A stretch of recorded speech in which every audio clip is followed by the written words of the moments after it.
And ladies and gentlemen, it is my great pleasure to invite to the stage Mohammed Mustafa, a Palestinian activist and the founder of Palestine Diaspora Movement. Please join me in welcoming him to the stage.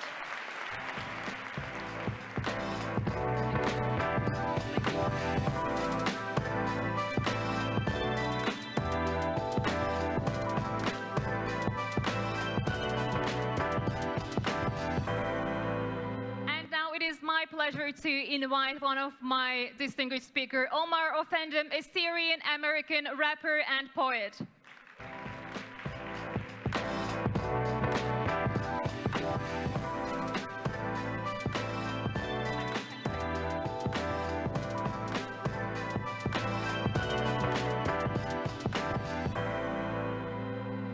Ladies and gentlemen, please once again join me in welcoming her to the stage, Rahma Zein, a former Egyptian journalist and activist.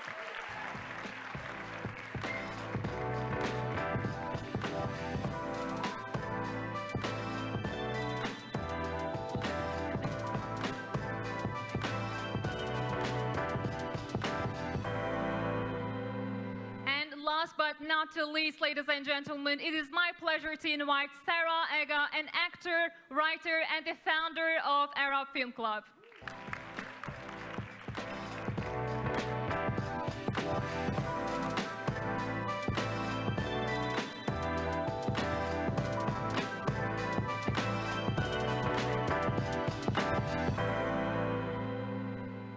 Right. Once again, welcome to Next 2025 and this dynamic youth event. It is my great pleasure to share this stage with all of you. Even in the beginning of the session, I said we're going to discuss and to explore how each of you use storytelling in a unique and a powerful ways to raise your concerns and to raise the most pressing issues of today. So I'll first of all start with you, Omar. Your works merges Arabic poetry with hip-hop and the conflict-centered story. So how have you adapted your creative process in response to growing digital censorship, especially while you're addressing some of the world's most pressing issues like the war in Gaza and the Syrian crisis?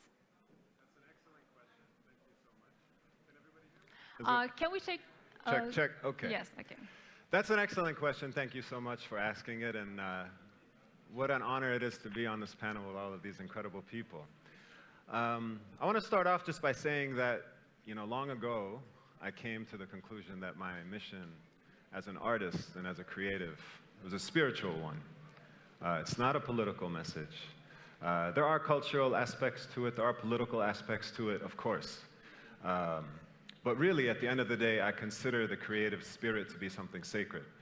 That's why I think it's a responsibility whenever you're given a microphone or a platform to speak to your truth and to the truths that you've come to understand in this world. And there's no greater purpose, really, as an artist, than to honor that. And so for that reason, I do talk about these things that I know might not necessarily be the smartest if I were thinking about my career in terms of money or in terms of influence and power. However, because I know that I am rooted in something that transcends all of that nonsense, I feel like I'm doing the right thing. And over the course of my 20-year career, I have been very, very fortunate to meet people in many different walks of life, to develop a network all around the United States and the world of people who understand why I do what I do and who want to support it. And so, regardless of whatever kind of shadow banning we might be dealing with, whatever kind of digital censorship we might be dealing with online, the fact is these people know me. I've built a relationship with them that is important enough to them to want to take a risk, even in times like these. So I'll give you one quick example. I had a performance at a university in California recently, and it had been in the works for well over a year. It was advertised. It was actually 2 shows in a row, sold out. And the week before the performance, I get an email from people who work at the center, and they are nervous because there's a group of people off campus who are pressuring the university to not let me perform because they claim that I'm anti-Semitic, a claim that, of course, many people who are speaking out for Palestine have to deal with, even if you are yourself a Semite. And so I asked them very kindly and graciously, rather than lose my mind and say, what are you talking about? That's not me. I said, show me proof. Where did you hear me say something that you consider to be anti-Semitic? Show me a song or a lyric or a poem or anything. So they went back and they said, we're going to find something. A couple days later, I get another email. They scrubbed your social media and they found you saying that you are the pride of Hamas. So I'm thinking to myself, that's a pretty bold thing to say. I'm pretty sure I'd remember if I said that, Let me click this link. I'm curious. I click the link. So what people don't know is that my father, Allah yarhamu, was from the fourth largest city in Syria. It's Hama. There's no S at the end. It's Hama. I am the pride of Hama, I say proudly in this song. The lyrics are literally in the video. But when somebody is ignorant, and ignorance clouds their heart to the point that their brain can't function clearly, they're going to read something and see something that's not really there. And so, again, like I said in the beginning of my answer, this is a spiritual mission with my art. And because I was rooted in this feeling that I knew I was right and what I was saying was true, this particular moment didn't shake me, and all I had to say was prove it, and they didn't have the proof. And at the end of the day, I got a letter of apology from the chancellor and from the people at the Performing Arts Center, and we had 2 beautiful sold-out shows. And that, to me, is just proof of why, Yes. You can't give up, you keep pushing, regardless. Yes, So, exactly. thank That you. was really an impressive way, and the process shaped by resistance. Thank you so much for sharing this pleasure. story with us. And I'd like to shift the front line as we have Rahma Zain joins us as a journalist from the front line. Rahma, I personally, and I'm sure most of our audiences here, came across with the viral video while you were confronting with the CNN supporter Clarissa Ward at the Rafah border crossing. You have been highlighting the global demand for the accountability in the media narratives. You have asked the questions like, you own the narratives, you own the United Nations, and why aren't you condemning where are our voices while Gaza is under occupation? These are the questions actually we've been expecting to hear that from all international media outlets to ask at this front line, but you, as an individual, you have asked these questions. So as the frontline journalist, how do you tap into the digital moments like this to assert your voice and to challenge dominant and sanitized storytelling? Okay. Hello, everyone. I'm actually not a journalist anymore. I've left journalism. I used to be a field journalist. And this was very interesting for me to be a field journalist because you got to see people on the ground and you got to see the manipulation of media. You got to see how sometimes media does one very simple things in order to dehumanize or create an enemy. They strip you from your story. They strip you from your story. And when they strip you from your story, they strip you from your humanity. I'm no longer able to relate to you. I no longer see you as a friend. I no longer see you as a father. I no longer see you as someone I can talk to. I see you as someone I fear. I see you as someone I can justify killing. And then it makes my life easier to continue. I can go about my 9-to-5 job. I can just think of, oh, they're doing the right thing because this person is my enemy. And this is the manipulation of words and narrative that is so dangerous. But I think we've all woken up to this. Have we all woken up to this? Yeah. I think we've all woken up to this. We're all sick and tired of being talked at, of being talked about, but without being talked to. And this is why a lot of people are now using their art, their storytelling, their pragmatic ways of speaking in order to actually take over the narrative. For so long, we've been distracted, we've been sedated, but this is no longer the case. Everyone is now waking up to the manipulation of these very important and effective mediums, be it the United Nations, be it media, in order to see yourself being portrayed on a screen, and you're thinking, this is not how my father looks like. Why are they presenting him as this enemy? And this is why it upsets me that now when we speak about Palestine, we have to say, but the women and children, and negate the men. Because for so long, the men have been so dehumanized. We are dealing now with extremism. Zionism is extremism. And for some reason, you'd be dubbed anti-Semitic to state. But it's fine if you're talking about extremism in Islam or extremism in Christianity. Zionism is extremism, and we need to not be apologetic when saying so. So exactly. So this is forcing us to run after the accurate reporting, as you have just said, it is extremism. So it is really impressive to hear your story. So I'd like to turn to Sarah. You're also bringing Palestinian stories to the international audience by using multiple storytelling forms like film, journalism, stage and creation, many other things. So how has each medium helped you to confront narrative barriers in telling Palestinian stories? It's better to use If not, I have a second mic, so good thing everyone's prepared. So first of all, it's lovely to be here and wonderful to sit on this panel with you. So as you said, I do a number of different things. So I'm predominantly an actor, so I perform, and I'm a writer as well, and I do film curation. And I think each come with their challenges, but also their benefits. So an example would be when I'm employed as an actor, I'm working for someone else. And it's someone else's script, it's someone else's story, it's someone else's funding. And therefore, the question that you have as an actor is not just how do I perform this, how do I bring authenticity and energy and integrity to this, but is, do I want to do this? Do I believe in this script? If it's political, what is it saying and why? And who will it hurt potentially if it has a message or an agenda?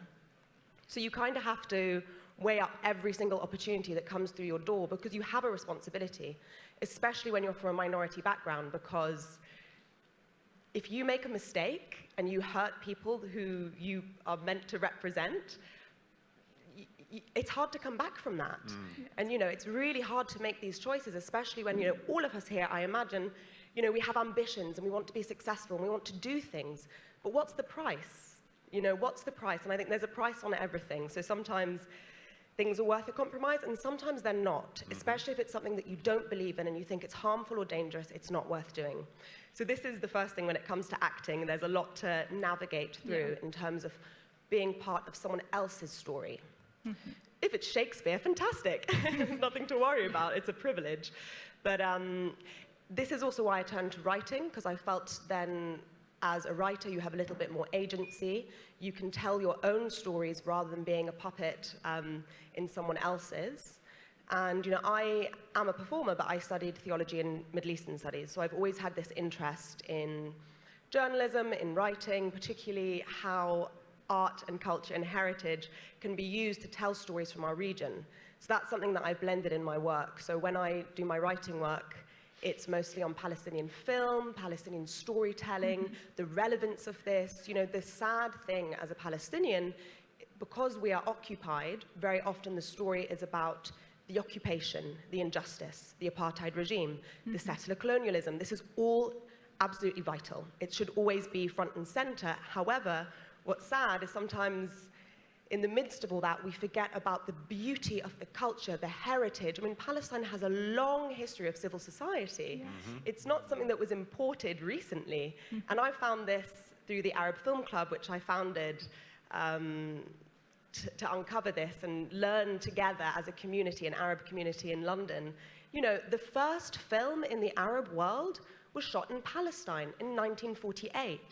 The first female photographer in the Arab world was from Bethlehem, Karima Aboud. I think she was born in like 1890 or something. Yeah, I mean, it's extraordinary to think that what could we have been had the Nakba not happened? And because we're constantly catching up and trying to prove that we're human, sometimes we forget that we have such a rich tapestry to pull from. And that's what I try to do in my writing and through the Arab Film Club. I think I've probably said enough. There's so much to say, but I'll leave it at that for now. Yeah, that was actually what I tried to hear from you. That was so strong. Thank you so much for that. I'll get back to that, but so far we have heard like how you guys are using different platforms to tell your stories, like from the front line, by using performances in music and the acting. But also, I would like to hear from you as you are using the everyday platforms like TikTok and Instagram to mobilize support for the Gaza. What kind of strategies you have found effective while you're keeping your audiences engaged, especially while dealing with the platform algorithms and potential content suppression? Yeah. It's a very important question. It's asking us, how do we stay connected? How do we keep people participant and active in this movement? And it's a very simple answer. It might seem cliche, of like, how do we get people to stay engaged with activism for Gaza? Because the reality is, there isn't a lot of people who don't know what's happening in Palestine right now. You have to be living under a very solid rock to not know what's happening. The truth is, when you want to keep people connected within your community, you have to keep giving them the truth. Because the truth is our greatest weapon. And unfortunately, it seems very cliche, but the reality is, when you give people the truth and you're firm upon that truth, no matter what censorship or what sort of political suppression or tools and tactics are being utilized against you, right, you're realizing that people continue to come back to the principles of the movement. And so one thing that I would like to point to is we're living in a new era of digital McCarthyism, right? It's the remnant of Red Terror, right? We remember and we see through the collaboration of Western and American tech companies and Zionist institutions that they are trying to blacklist, suppress, shadow ban, right, and block pro-Palestinian speech on social media. We have to ask ourselves, why are they trying so hard to block pro-Palestinian speech? Why are they spending billions of dollars in the Zionist war machine, right, to fund organizations like AIPAC that are continuing, right, to influence American politics? What is it that they are trying to conceal, right? And it's truth. It's truth. And there is a wisdom to this, right? There is a true wisdom to spreading the truth. And what we have to be reminded of is that there's also a religious obligation for us as Muslims, right, to be able to spread the truth and stand for justice no matter where it may be. Right? So having that intention in your heart that you want to connect people with this movement so far in that you want to keep them connected to the truth of what's happening in Gaza. Because the reality is that the truth is spreading farther than the occupation can try to kill it, right? And so it's sending shockwaves in the world. The world is literally shaking, right, because of what's happening in Palestine and what's happening in Gaza, right? When we talk about 300,000 martyrs, right? When we talk about 290,000 Palestinian children who are on the brink of being starved to death, not a famine, they're not going hungry, right? They're being starved to death. That's truth. Pointing out facts like that. This isn't a war, it's a genocide, right? This is not a conflict, this is settler colonialism. The truth, being able to navigate that truth and be able to communicate it well and properly to people while remaining principled, that is how you keep people connected. And that is how you keep people principled in this movement towards a liberated and free Palestine. Sure. Thank you so much for those really strong words. Thank you. So far we have heard that how even different platforms, they are facing same pressure. But now I would like to go deeper into how each of you uses your tools to stay visible and push back this kind of algorithmic suppression. So I'll again start with you, Omar. You often engage with cultural memory and identity in your performances.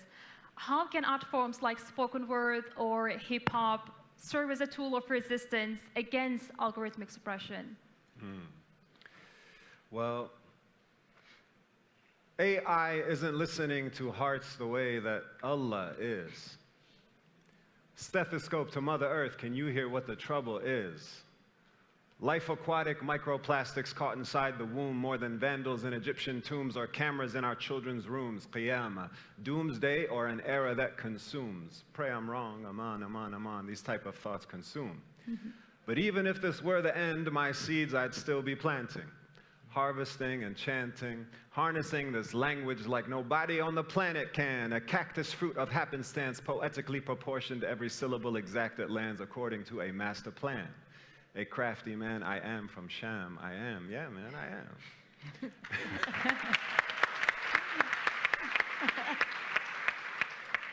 only thing I'll add is that it has been such an honor to be able to participate in hip-hop culture.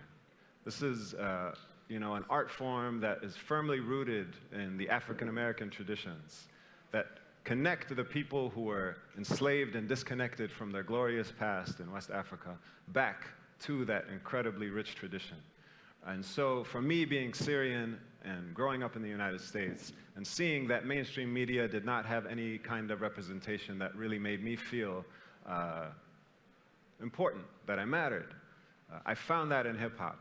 I heard references to Islam, I heard references to injustice, I heard references to the importance of having the knowledge of self that it takes to be able to speak the truth in the moments that it matters. And so I have a great deal of debt and gratitude to the African-American struggle for me being able to say and do what I do. And I think actually anybody in the Free Palestine movement in the United States would probably echo that sentiment. And so it's that solidarity. It's the fact that I didn't only learn English, but I learned English in the way that people who have been a part of this specific tradition have been able to harness it, to push back, and to maintain their connections to that cultural memory that you spoke about in the question, and to be able to then stand on a solid footing generation after generation after generation. Each one teach one. And so again, thank you for having me here, and the fact that this is a conference centered around youth and the importance of media and media literacy in and of itself proves exactly why we need to keep doing this. Yeah, of course. Thank you so much. It was really great insights from you. You have shared how do you use to tell your story. You're using art tools, but now I'd like to shift to the front line once again, Rahma. Your experience, you have many experience covering conflicts and the wars in the Arab region. How has digital suppression evolved over the past decade in that region?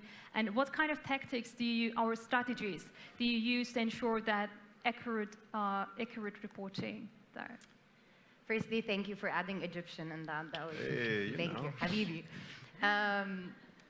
I don't want to seem old, but when I was a field journalist, it was still very orthodox media. So it was still newspapers and TV. I'm not old, I just started out very young. But, so it was still very orthodox, which was very interesting because stories did not travel so fast. But it was very interesting for me when I would cover conflict. Like I remember I got shot with rubber bullets. It was an adventure. We can talk about that another time because it's a lot. But I remember there was CNN correspondents, Fox correspondents that were with me on the field. We would cover the same event. We're in the same event. And then watch how they take certain footage and then manipulate it in their reports. Versus what I just saw.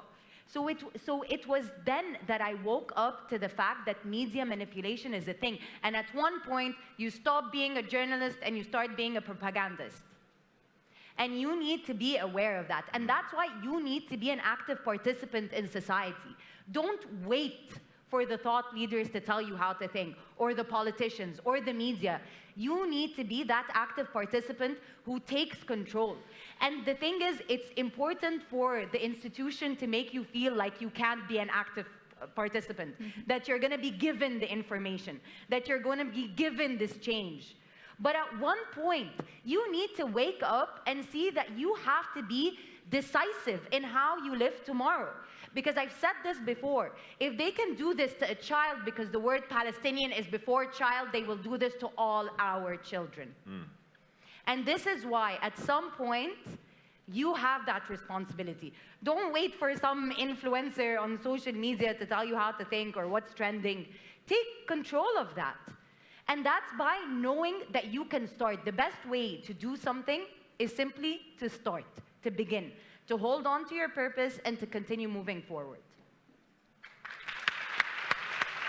Thank you so much, Rahma. It was really impressive. That is why, actually, tapping into the words that you have just said, that is why we need these storytellers like each of you to reach the accurate reporting as you have said, like the manipulation, the media manipulation is taking a big part in the field reporting. Thank you so much.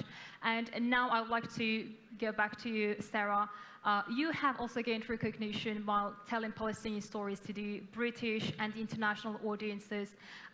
What kind of challenges you have encountered while you're doing this? Or what strategies you have used while trying to build empathy and attention in an increasingly polarized digital environment? Thank you. So I should start by saying a few years ago I was in a BBC documentary, Oh, yeah. which was one of the first documentaries, it was the first documentary in the history of British media, especially mainstream media, to tackle the Nakba. And this was before the genocide. This was in 2022 we shot it. And I had the opportunity to go back to my ancestral village and stand on the ground where my father's family were displaced from, driven out from. So it's funny because everything is different now during and past this genocide. Everything is different in terms of the choices that we make and how we as Palestinians tell our stories. So a few years ago, because you mentioned sort of challenges, and it was the right thing to do to take on that project because it felt like, wow, BBC, you're talking millions and millions of people in the UK will see this. As a Palestinian, having been brought up in the UK, Palestine didn't exist.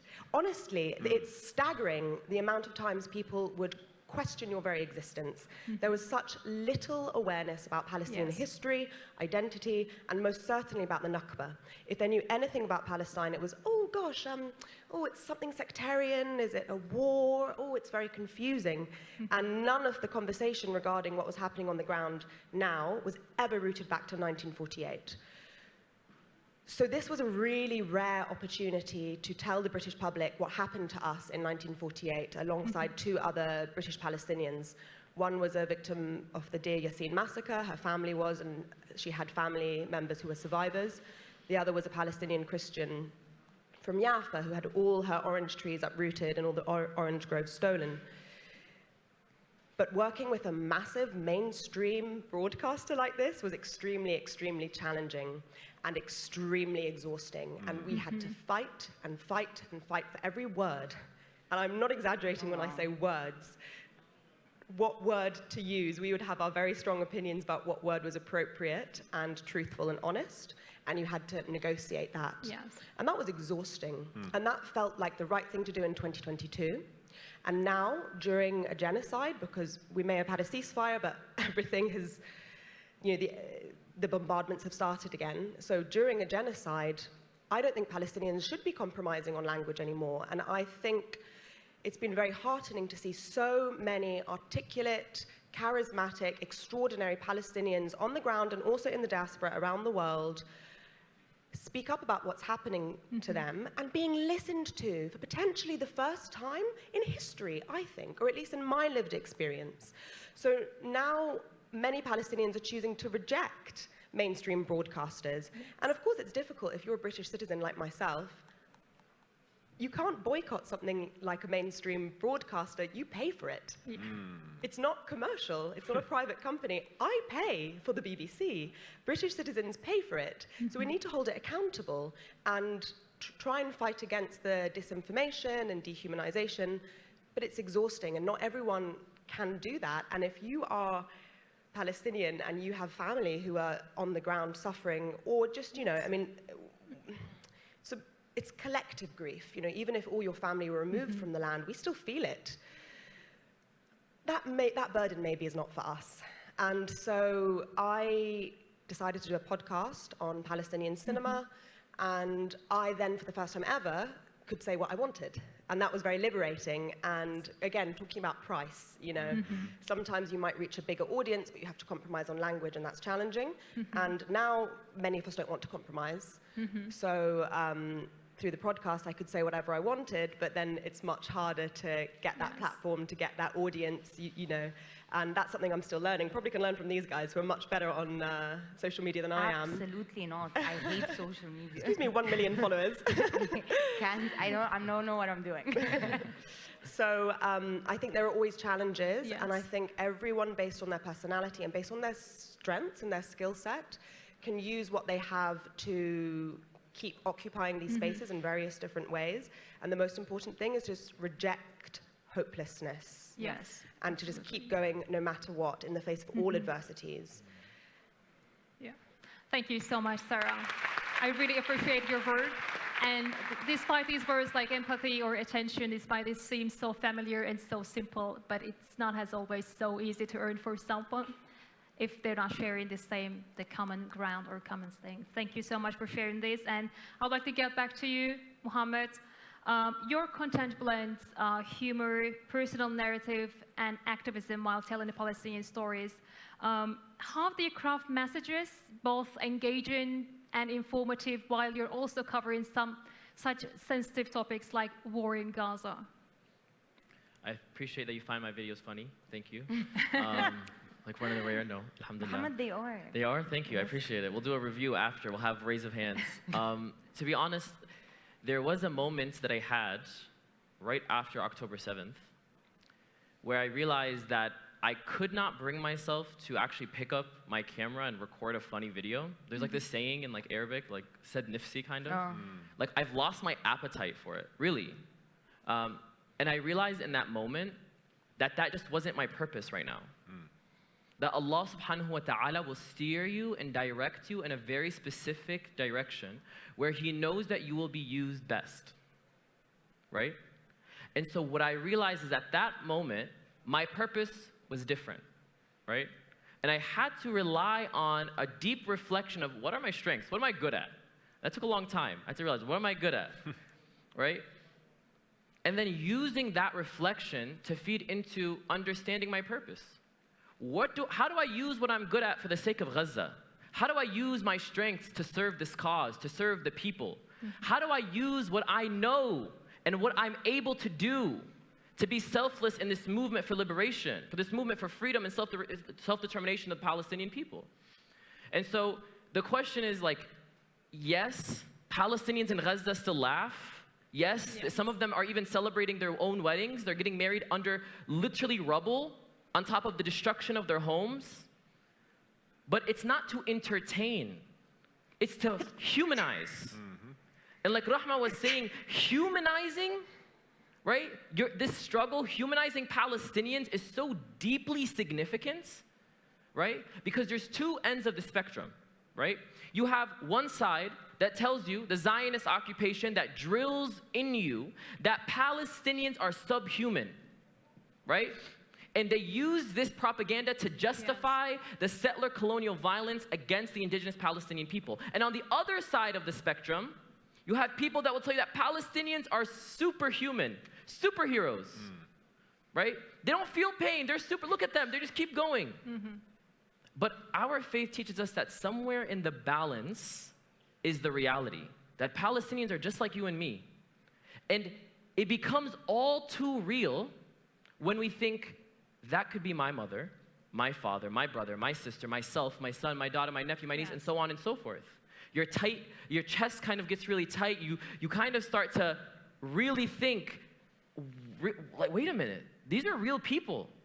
Every single number, every single statistic is a human life, right? When we say 300,000 Palestinians, and these are low estimates, ladies and gentlemen, these are low estimates. There are dozens, tens of thousands of Palestinians buried beneath the rubble. So when we talk about these statistics, we must do everything within our capacity to humanize these people. These are lives, these are families, these are dreams, right? These are people who deserve to be here. And you know what? It's worth fighting for. It's worth sacrificing for. It's worth being arrested for. It's worth boycotting your favorite restaurant for. It's worth giving up whatever you want so badly in this world, because that is more important. And so when asking, how do we actually address this issue? Thank you. It's yes, like humor, 100%, Yeah. Palestinians are the most humorous people. Like, wait till you hear my grandma just pop out the chat. Like, yes, they're humorous. And it's done to humanize the struggle and to humanize themselves, because the Zionist entity and the institutions at large have for so long deliberately crafted a plan to make the caricature of a Palestinian so that they are nomads, a land without a people. They erased us from the beginning, right? 4,000 years of Palestinian history erased. And so we're reminded, right? Yes. We're reminded, and I urge everyone and invite everyone here that moving forward, we refuse to dehumanize Palestinians. We refuse to see them as less than. We refuse to remove their right to grieve. We refuse their right to be human, just like me and you, but rather enjoin them in that humanity and use it to motivate our work and our efforts towards their liberation. Thank you. Thank you so much, Mohammed, for these strong words and using an impressive and dehumanized way to deal with these issues. It was really great to hear that from you. Thank you so much.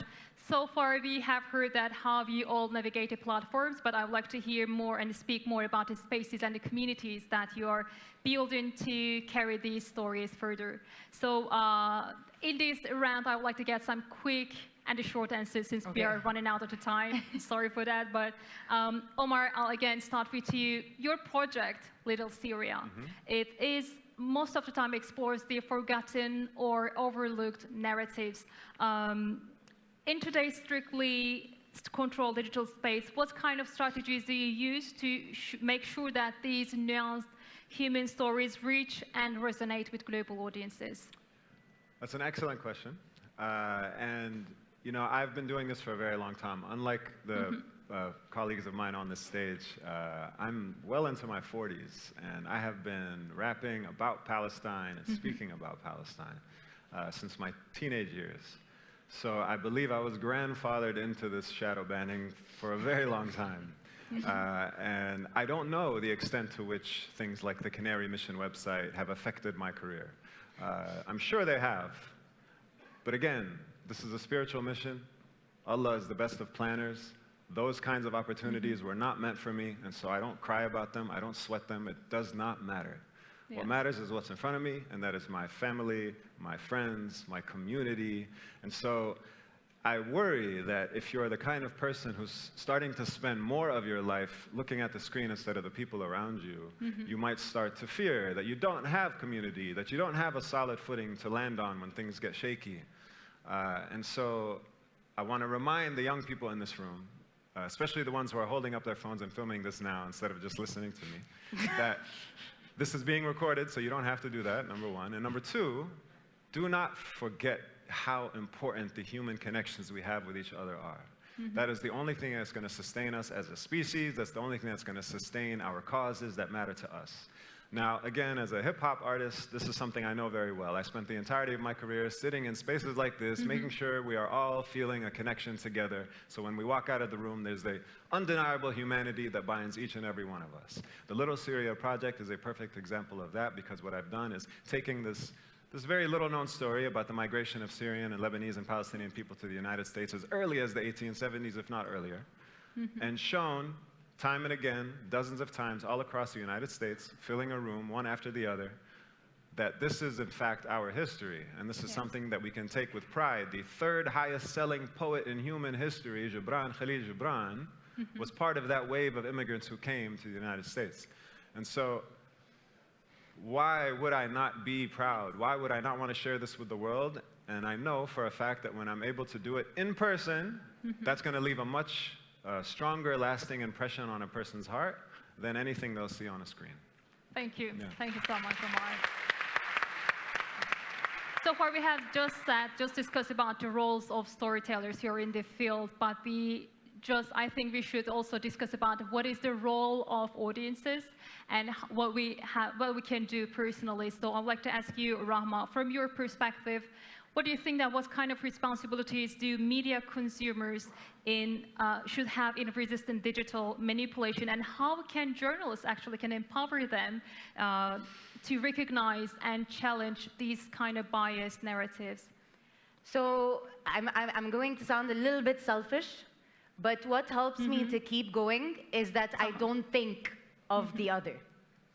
Because for so long, I remember the older generation would tell you to appease, to talk to be a bit more palatable.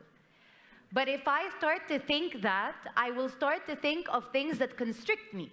I will start to think of things that I can't do instead of what I can do, of what I want to do, instead of thinking of how people are going to think of me. So in actuality, if you want to be a forceful form of resistance, or like Muhammad said, carrying the truth, it's also about empowering yourself. It's also about finding your own strength. And it's funny, my mother is here. She's Egyptian. And the thing is, she told me something, and me and Omar were just laughing about this, but it actually helped empower me. She told me, "You're nothing." But by the way, this really helped me. And thinking that I am not so much took away from some of this responsibility, and instead I could take smaller steps towards my goal. Because if you think of your goal as that top of the mountain, you're going to think that as you take steps, it's getting cold, you're tired, your friend has maybe stopped.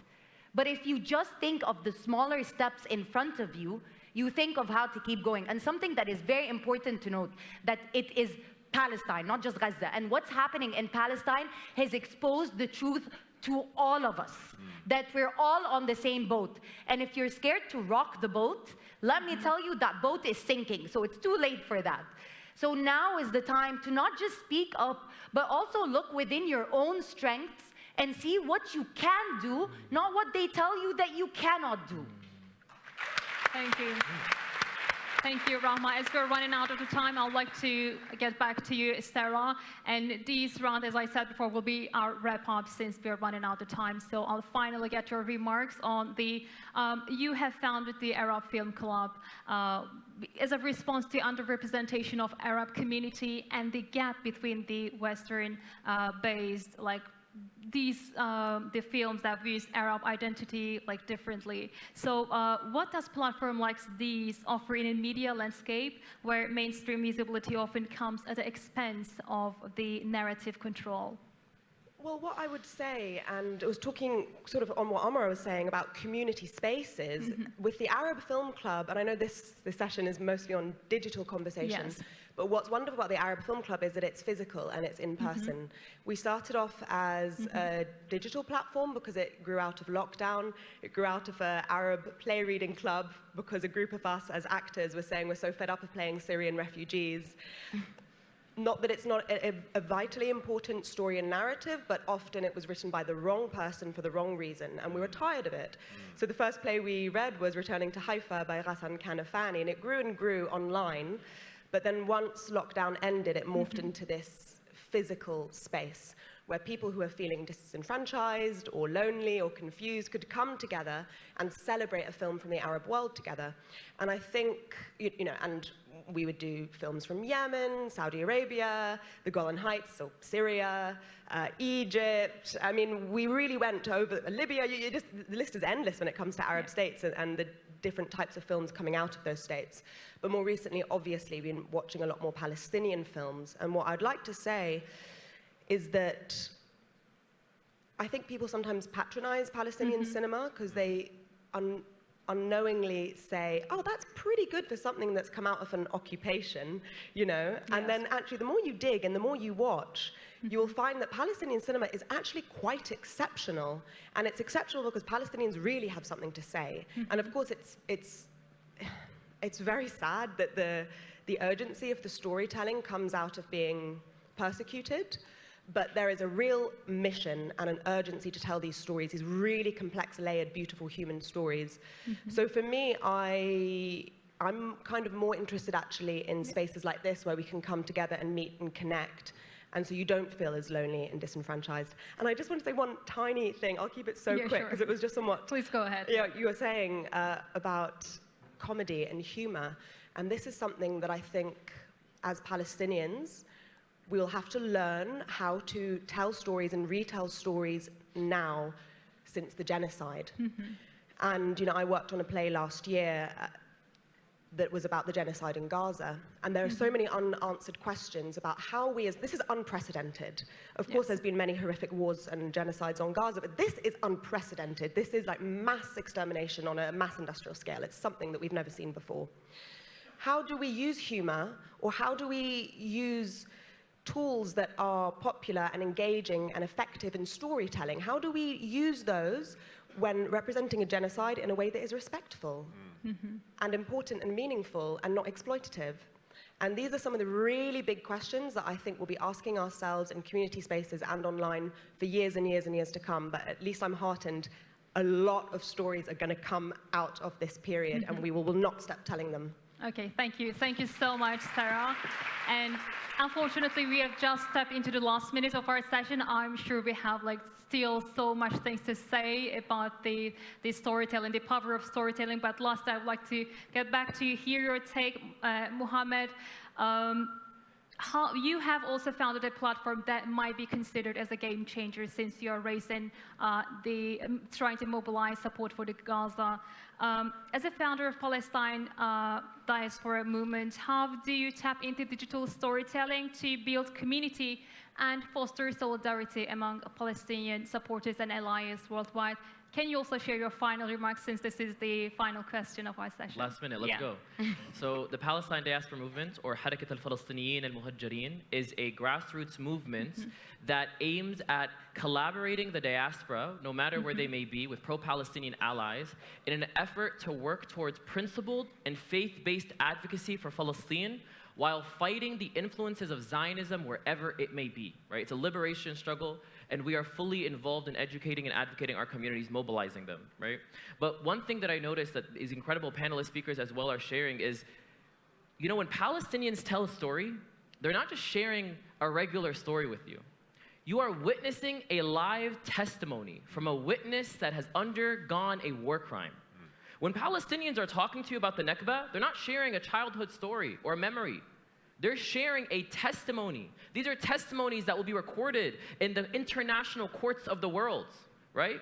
And as we stand here as the public court of opinion, we have the power to redirect that energy where we please. And so we have to ask ourselves, what will we do when we are told this story?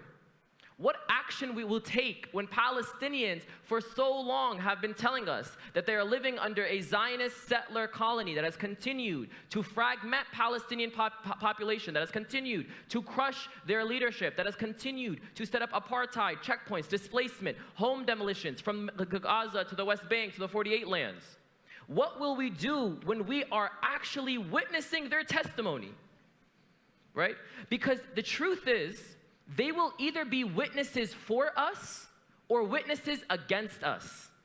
And so we are reminded that the great scholars of our faith tradition, they mention something very important, and this will wrap us up perfectly. That we, no matter how hard we try, cannot liberate a land or a people if we are still enslaved to our own ego, our own desires, our own defeatism, our own obsession with ourselves. And so it starts with you individually.